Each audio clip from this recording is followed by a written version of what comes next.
네, 오늘 볼 말씀은 예레미야 13장 1절에서 11절까지의 말씀입니다. 예레미야 13장 1절에서 11절까지의 말씀을 저와 여러분들이 한 절씩 돌아가면서 읽도록 하겠습니다. 여호와께서 이와 같이 내게 이르시되 너는 가서 뱃띠를 사서 내 허리에 띠고 물에 적시지 말라 하시기로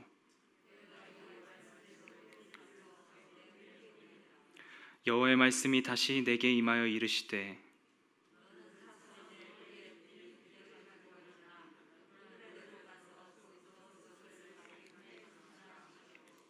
내가 여호와께서 내게 명령하신 대로 가서 그것을 유브라데 물가에 감추니라.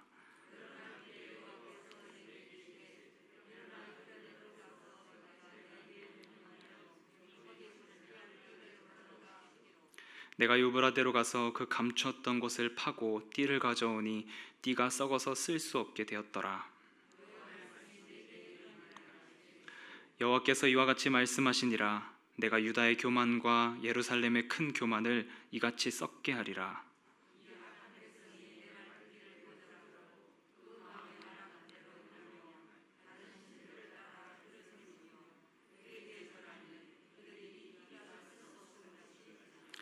마지막 절 함께 보겠습니다.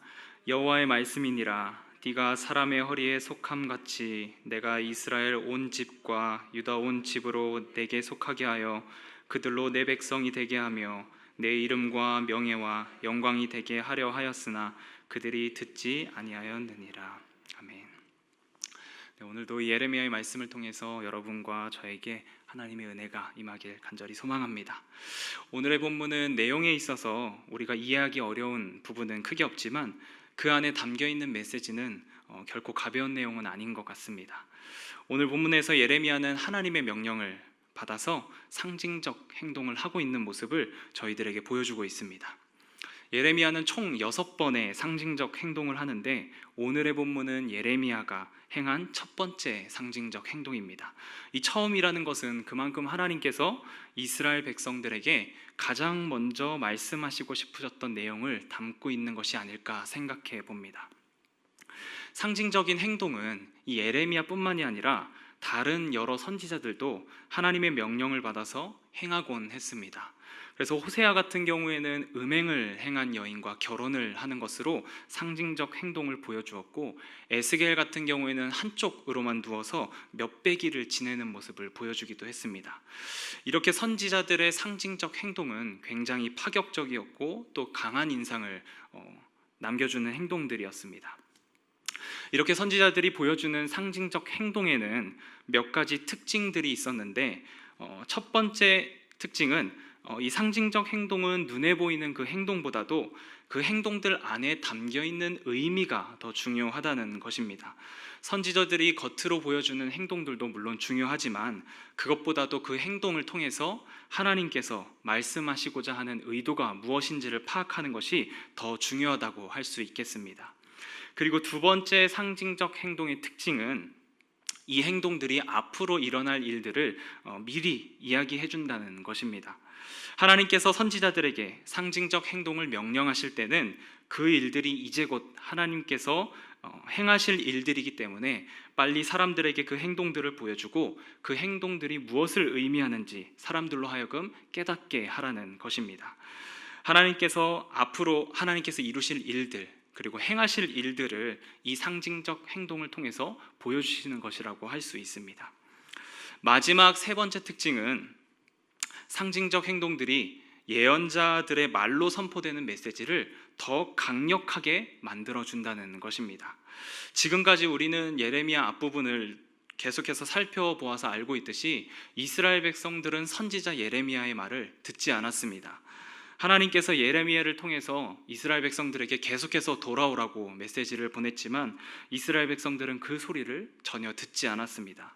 그래서 하나님께서는 그런 이스라엘 백성들을 향해서 이제는 눈에 보이는 상징적 행동을 통해 더 강력하게 메시지를 전달하고자 하는 것입니다. 소리로만 이 선지자들의 메시지를 듣다가 눈으로 직접 선지자들의 행동을 본 이스라엘 백성들의 머릿속에는 아마 그 이미지가 더 강력하게 남았을 것입니다. 그래서 이 상징적 행동은 말로 선포되는 메시지를 더 강력하게 전달하는 방법 중에 하나라고 할 수 있습니다. 그럼 오늘의 본문 속에서 이 예레미야가 한 상징적 행동들에는 어떤 의미가 담겨 있는지 한번 살펴보도록 하겠습니다. 먼저 오늘의 본문 속 이야기의 흐름을 잠깐 간단하게 살펴보면, 하나님께서는 가장 먼저 예레미야에게 배로 된 띠를 사라고 말씀하셨습니다. 그리고 그 띠를 허리에 차고 물에 들어가지 말라고 말씀하셨습니다. 그래서 예레미야는 하나님의 말씀대로 띠를 사서 띠를 허리에 찼습니다. 그러자 하나님께서는 그 띠를 가지고 유브라데로 가서 그 띠를 바위 틈에 숨기라고 말씀하셨고, 예레미야는 하나님의 말씀대로 유브라데로 가서 그 띠를 벗어서 숨겨 놓게 됩니다. 그로부터 여러 날이 지나고 하나님께서 다시 예레미야에게 유브라데로 가서 그 감추었던 띠를 가져오라고 말씀하셨고, 예레미야는 또 하나님의 말씀대로 유브라데로 가서 감추었던 띠를 가지고 오게 됩니다. 그런데 그 띠를 다시 찾았을 때는 그 띠가 이미 썩어져 있었고 어느 곳에도 쓸 수 없는 상태가 되어 있었습니다. 예레미야의 이 상징적 행동 속에서 가장 주요한 도구는 바로 이 띠라고 할 수 있습니다. 그렇다면 이 하나님께서 왜 하필 이 띠를 통해서 이스라엘 백성들에게 말씀하시고자 하였는가? 이 띠가 도대체 어떤 의미를 가지고 있길래 하나님께서는 이 상징적 행동을 전하는 것에 있어서 띠를 선택한 것인가? 먼저 이 띠가 가지고 있는 의미들을 조금 살펴보면 좋을 것 같습니다. 첫 번째, 하나님께서 이 띠를 선택하신 이유는 이 띠라고 하는 것이 사람이 입은 옷 중에서 가장 잘 보이는 것 중에 하나이기 때문이라고 볼 수 있습니다. 상징적 행동이라고 하는 것은 많은 사람들에게 그 행동을 보여줌으로써 메시지를 전달하려는 목적을 가지고 있습니다. 그냥 골방에서 혼자 행동하는 것이 아니라 많은 사람들에게 그 상징적 행동을 보여주어야만 했습니다. 그러한 의미에서 사람들이 눈으로 보았을 때 가장 잘 보이는 물품을 사용한다는 것은 어찌 보면 당연한 것이라고 할 수 있습니다. 당시 예레미야는 이스라엘 백성들 사이에서 굉장히 유명한 사람이었습니다. 기존의 선지자들과는 다른 메시지를 선포했고, 또 이스라엘 백성들이 듣기 싫어했던 회개하라라는 메시지를 늘 선포하고 다녔습니다. 심지어 우리가 예레미야 7장에서 보았듯이 예레미야는 성전 문 앞에 서서 성전으로 예배를 드리러 나오는 사람들을 향해서 당신들이 드리는 예배는 잘못된 예배이다 라고까지 선포하기도 했습니다. 그러니 예레미야는 이스라엘 백성들 사이에서 좋은 의미이든 나쁜 의미이든 당연히 유명한 선지자일 수밖에 없었습니다. 그런 예레미야가 멀쩡한 띠를 띠고 유브라데로 갔다가 띠가 없는 채로 돌아왔고, 다시 유브라데로 갔다가 돌아왔을 때는 썩어진 띠를 차고 돌아온 것입니다. 안 그래도 이스라엘 백성들은 이 예레미야를 주목해서 보았을 텐데, 예레미야가 썩어진 띠를 메고 오는 것을 보고 더욱더 예레미야를 주목해서 보았을 것입니다. 도대체 예레미야가 왜 저 썩어진 띠를 차고 다니는 것인가? 도대체 저 예레미야의 행동에는 어떤 의미가 있었던 것인가? 라고 아마 이스라엘 백성들이 생각을 했을 것입니다. 그렇게 본다면 하나님께서 이 이스라엘 백성들에게 메시지를 전달하기 위해서 가장 잘 보이는 이 띠를 선택했다는 것은 굉장히 탁월한 선택이었다라고 볼 수 있습니다. 두 번째로 하나님께서 이 띠를 선택하신 이유는 띠라고 하는 것은 매는 위치가 딱 정해져 있다라는 것입니다. 이것은 오늘의 본문 11절에서 하나님께서 해석을 해주고 있습니다. 11절의 말씀을 보면 이렇게 나와 있습니다. 여호와의 말씀이니라. 띠가 사람의 허리에 속함 같이 내가 이스라엘 온 집과 유다 온 집으로 내게 속하게 하여 그들로 내 백성이 되게 하며 내 이름과 명예와 영광이 되게 하려 하였으나 그들이 듣지 아니하였느니라. 띠가 메어져야 하는 위치, 붙어 있어야 하는 위치가 허리로 정해진 것처럼 이스라엘 백성들이 붙어 있어야 할 위치도 하나님 품으로 정해져 있다라는 것입니다. 이스라엘 백성들이 속해야 할 곳은 바로 하나님이라는 것입니다.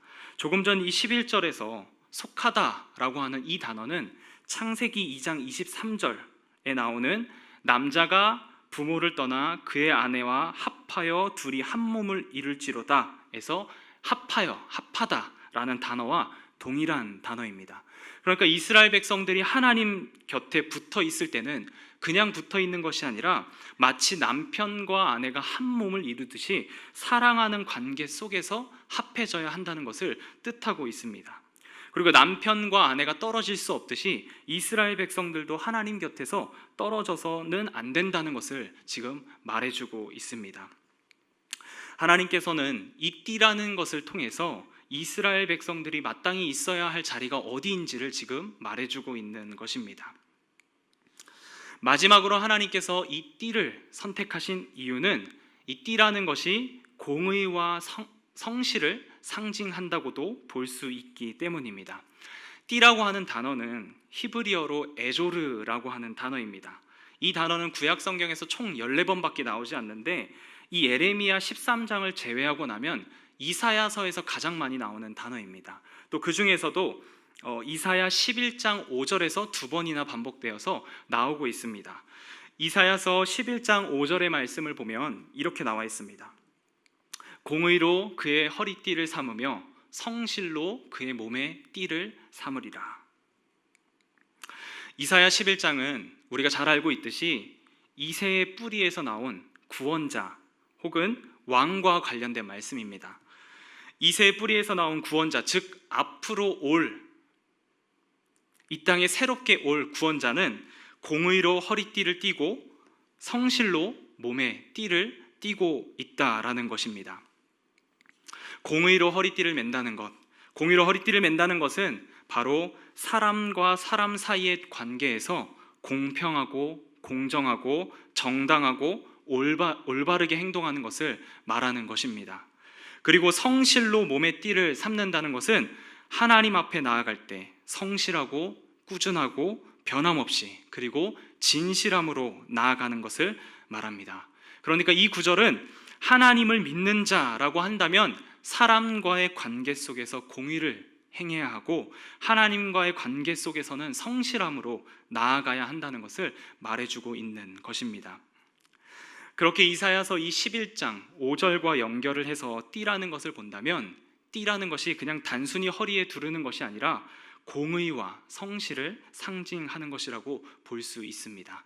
이것이 바로 오늘 우리가 예레미야의 상징적 행동에서 나오는 띠들의 특징이라고 할 수 있습니다. 그런데 지금 그 띠가 썩어져 버린 것입니다. 허리에 붙어 있어야 할 띠가 허리를 벗어나서 유브라데 강가로 가게 되자 그 띠는 썩어버린 것입니다.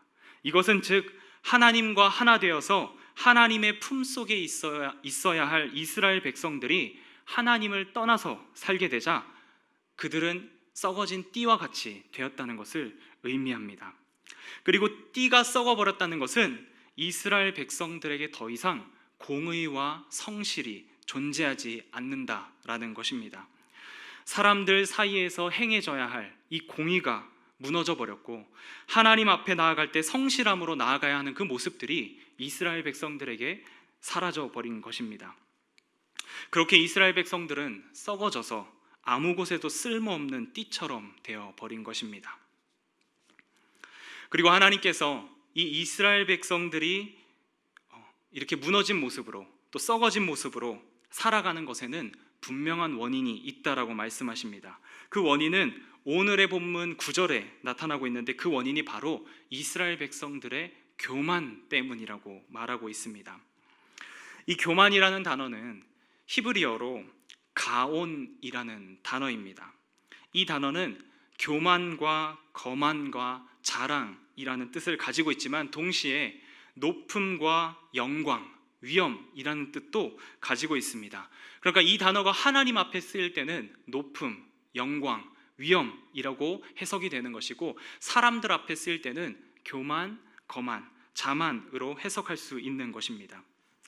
그렇게 본다면 이 교만이라고 하는 것이 무엇일까? 이스라엘 백성들이 가졌던 교만이라고 하는 것은 바로 하나님을 높이는 것이 아니라 나 스스로를 높이는 것이라고 할 수 있습니다. 나 스스로를 높인다는 것은 하나님의 도움 없이 나 스스로의 힘으로 살아갈 수 있다라고 생각하는 것이고 하나님의 말씀을 듣지 않고도 그리고 하나님 없이도 살아갈 수 있다라고 생각하는 마음 의미한다고 볼 수 있습니다. 이것이 이스라엘 백성들이 가지고 있었던 교만의 모습이었습니다. 그리고 이어서 나오는 10절, 오늘의 본문 10절의 말씀을 보면 이러한 교만의 시작이 바로 하나님의 말씀 듣는 것을 거절하는 것으로부터 시작되고 있다라고 분명하게 말해주고 있습니다. 오늘 우리가 읽은 이 예레미야 13장의 바로 앞장인 12장에서는 예레미야가 하나님의 말씀을 선포한다는 이유로 자신의 고향이었던 아나돗 사람들로부터 죽임을 당할 뻔한 사건들이 나오고 있습니다. 그래서 예레미야는 하나님을 향해서 도대체 악인들이 형통한 이유가 무엇이냐고 하나님께 따지기도 했고 또 하나님께 하소연을 하기도 했습니다. 그러니까 예레미야는 하나님을 향해서 어떻게 보면 섭섭한 마음이 남아 있을지도 모르는 상황입니다. 그런데 그런 예레미야를 향해서 하나님께서 오늘의 본문 13장에서는 굉장히 독특한 행동을 시키고 있는 것입니다. 갑자기 띠를 사라고 했다가 그 띠를 찾다가 유브라데로 가서 숨기라고 했다가 다시 그 띠를 찾아오라고 하는 그러한 행동들을, 굉장히 이상한 행동들을 지금 시키고 있는 상황입니다. 예레미야도 하나님께서 왜 어떠한 의도로 나에게 이러한 행동을 시키시는 것인지 알지 못했을 것입니다. 그런데 오늘의 본문을 자세히 보면 그럼에도 불구하고 예레미야는 하나님께서 명령하시는 모든 것들을 그대로 순종하는 모습을 보여주고 있습니다. 하나님을 향한 감정이 어떻든 간에, 그리고 하나님께서 시키시는 일을 이해할 수 있든지 없든지 간에 지금 예레미야는 하나님이 시키시는 그 말씀을 그대로 듣고 행동하는 모습을 보여주고 있는 것입니다. 이것은 하나님 말씀 듣기를 거절하고 본인들 생각대로 옳은 대로, 본인들의 생각에 옳은 대로 행하며 교만한 모습으로 살아갔던 이스라엘 백성들의 모습과는 정반대의 모습을 지금 예레미야는 보여주고 있는 것입니다. 교만한 마음을 가지고 하나님의 말씀 듣기를 거절했던 이스라엘 백성들에게 두 가지 죄된 모습이 나타난다고 이 10절은 계속해서 말씀해주고 있습니다. 그 죄된 모습의 첫 번째는 바로 마음에 완악한 대로 행한다라는 것이었고, 두 번째는 이방의 신들을 섬기며 이방의 신들에게 절하는 모습이라고 말해주고 있습니다. 완악한 대로 행했다라고 하는 것은 고집스럽게 행했다라는 뜻입니다. 이 완악함이라고 표현되는 히브리어 단어 속에 고집스러운이라는 뜻도 함께 가지고 있습니다. 하나님 앞에서 자신의 생각과 뜻을 내려놓고 하나님의 말씀을 들으려고 하는 것이 아니라 자신의 생각과 자신의 뜻을 아주 고집스럽게 주장하며 자신이 생각하기에 옳다라고 여기는 대로 살아가는 것이 바로 완악하다라는 것입니다. 그리고 이방의 신을 섬겼다라고 하는 것은 바로 두 마음을 품고 살아가는 것을 의미합니다. 이스라엘 백성들은 하나님을 버리고 이방의 신을 섬긴 것이 아닙니다. 그들은 하나님을 섬기면서 동시에 이방의 우상들을 성전으로 모셔다가 그 이방의 신들을 섬기고 그들에게 절한 것입니다. 하나님을 믿는다라고 말하면서 동시에 이방의 신들을 따른 것입니다. 그래서 이 이방의 신을 섬겼다라고 하는 것은 두 가지 마음을 품은 것이라고 볼 수 있습니다. 이것이 교만해진 이스라엘 백성들이 보여준 죄악의 모습이었습니다. 그런데 이러한 모습들은 이스라엘 백성들에게만 있는 것은 아닌 것 같습니다. 오늘날 우리에게도 이러한 모습들은 아주 자주 발견할 수 있습니다. 하나님 앞에서 고집스럽게 내 주장을 펼치고 있고 또 두 마음을 품으며 하나님이 아닌 다른 것을 더 귀하게 여기는 모습들은 오늘날 우리에게도 가득한 것 같습니다.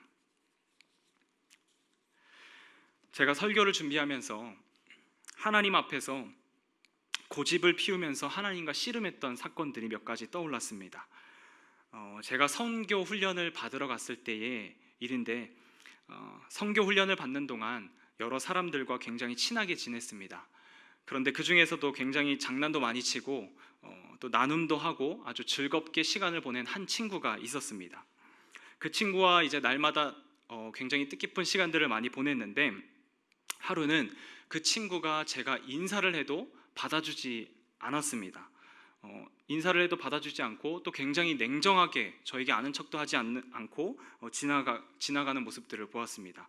처음에는 제가 잘못 본 건가라고 생각을 해서 그 이후로도 몇 번을 인사했지만 그 친구는 여전히 저희 인사를 받지 않고 계속해서 그렇게 행동을 했습니다. 그래서 저도 이제는 굉장히 기분이 나빠졌고 또 그 친구가 나에게 무언가 섭섭한 감정이 있구나라는 생각을 했습니다. 그런데 제 성격이 굉장히 이제 좀 너그럽고 이렇게 좋은 편이 아니어서 그 친구에게 먼저 다가가서 왜 그러냐고 물었어야 되는데 저는 별로 그러고 싶지 않았습니다. 제 기분이 나빴기 때문에 먼저 그 친구에게 다가가서 그 관계를 별로 풀고 싶지가 않았습니다.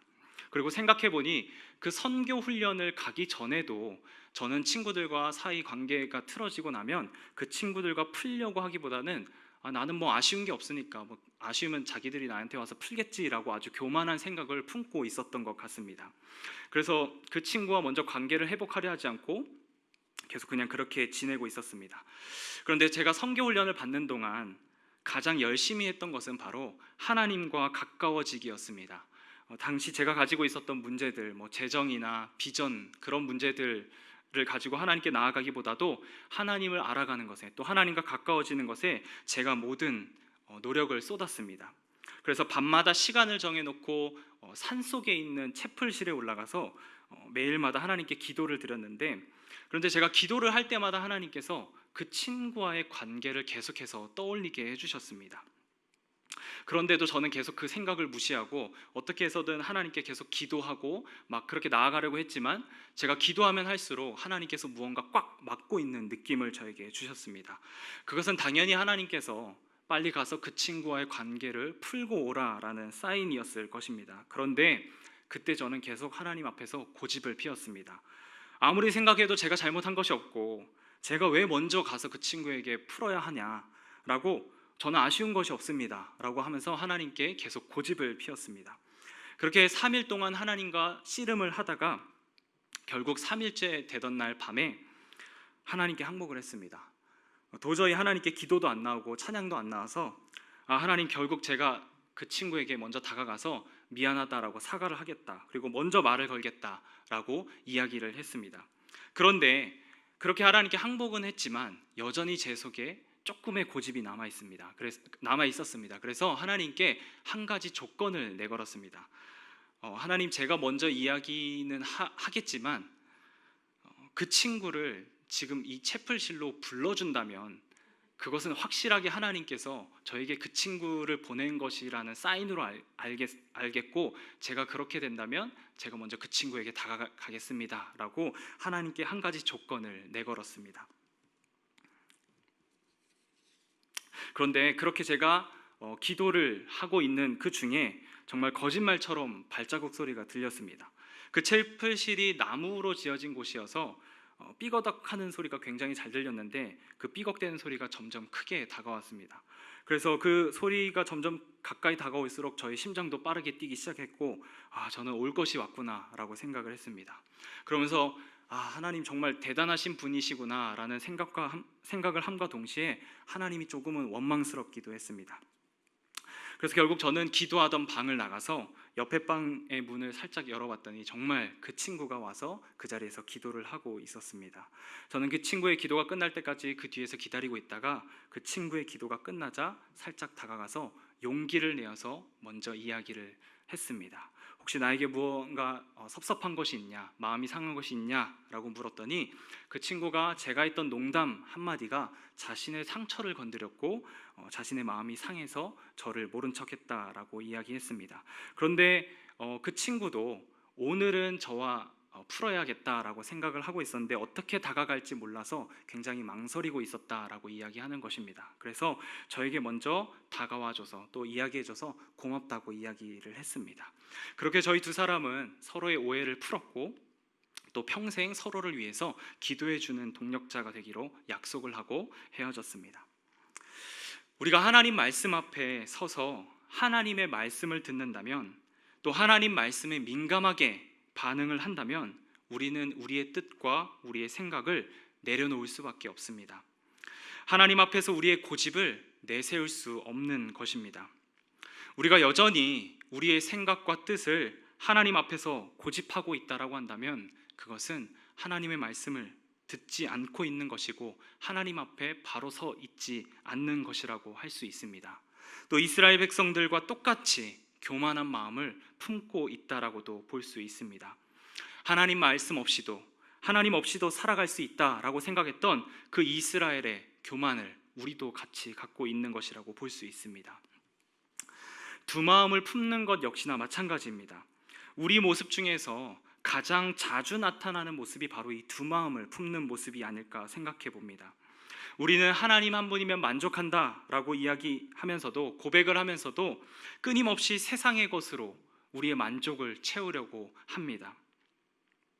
그리고 하나님 나라의 가치관으로 살겠다라고 고백을 하면서도 정작 우리 삶의 모습을 들여다보면 세상의 가치관대로 살아가는 모습이 가득함을 볼 수 있습니다. 그러다 보니 하나님을 믿는다라고 하지만 전혀 하나님을 믿는 사람답지 않게 하나님을 믿지 않는 사람들과 동일한 모습으로 살아가는 모습들을 발견하게 됩니다.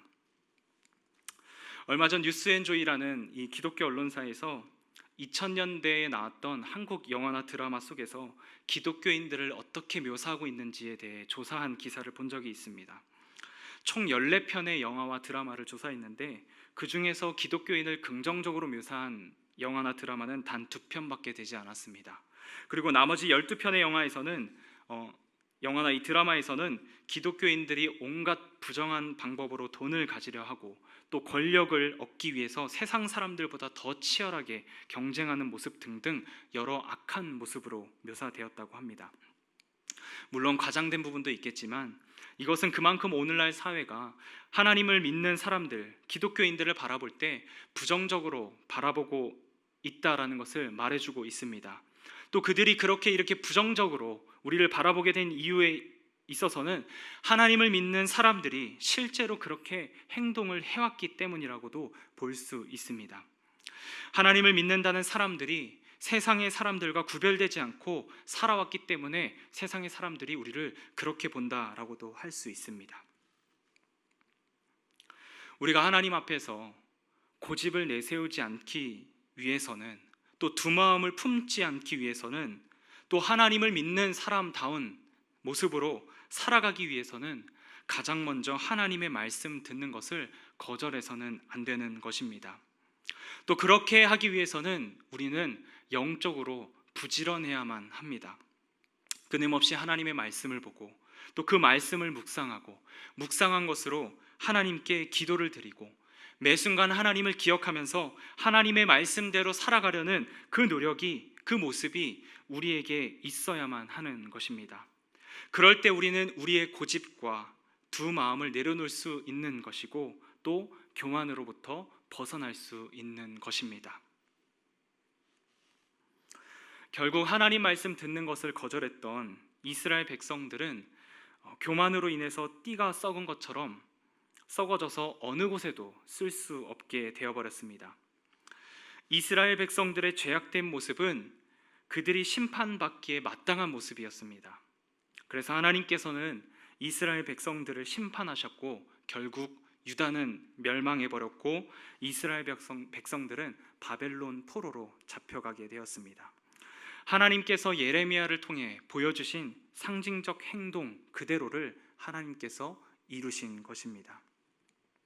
그런데 우리가 잘 알고 있듯이 하나님께서 이스라엘 백성들에게 내리신 이 심판은 재앙이 아니었습니다. 유다가 멸망하고 이스라엘 백성들이 바벨론 포로로 잡혀간 것은 마치 재앙인 것처럼 보였지만 사실 그것은 하나님의 새로운 시작이었습니다. 예레미야서에서 가장 유명한 말씀, 예레미야 29장 11절의 말씀을 보면 하나님께서 이렇게 말씀하고 있습니다. 여호와의 말씀이니라. 너희를 향한 나의 생각은 내가 아나니 평안이요 재앙이 아니니라. 너희에게 미래와 희망을 주는 것이니라. 아멘. 하나님께서 내리신 심판은 재앙처럼 보였지만 결국은 그것은 평안이고 희망이고 미래였던 것입니다. 아까 교만이라고 하는 단어가 히브리어로 가온이라고 말씀을 드렸습니다. 그리고 이 단어가 하나님께 쓰이면 위험으로 해석된다라고 말씀을 드렸습니다. 이스라엘 백성들은 자신 스스로를 높이며 하나님 앞에서 가온, 즉 교만을 행했지만 하나님께서는 그들을 크신 가온, 즉 위엄으로 품어주신 것입니다. 심판받아 마땅한 이스라엘 백성들에게 재앙이 아닌 평안과 희망을 내려주신 것입니다. 하나님의 크신 위엄이 바로 이스라엘 백성들을 품어주신 것입니다. 오늘의 이 예레미야 13장의 말씀을 정리하면서 설교를 맺고자 합니다.